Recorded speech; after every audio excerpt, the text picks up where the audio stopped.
কবিতে নাম কালো রাতে গায়ক ঘুরছে। লিখেছেন কবি রবীন্দ্রনাথ ঠাকুর।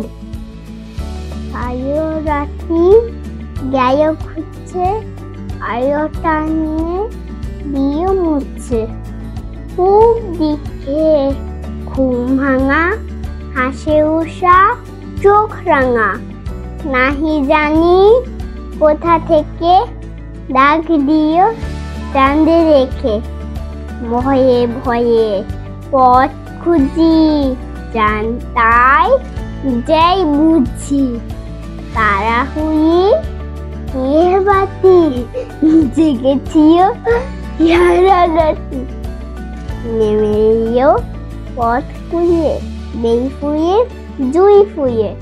বায়ু দিকে দিকে ফেরে, দিকে দিকে সকল রে। বনে বনে পাখি জাগে, মেঘে মেঘে রং জাগে। জয়ে জয়ে ঢেউ উঠে, দায়ে দায়ে ফুই ফুটে। নমস্কার।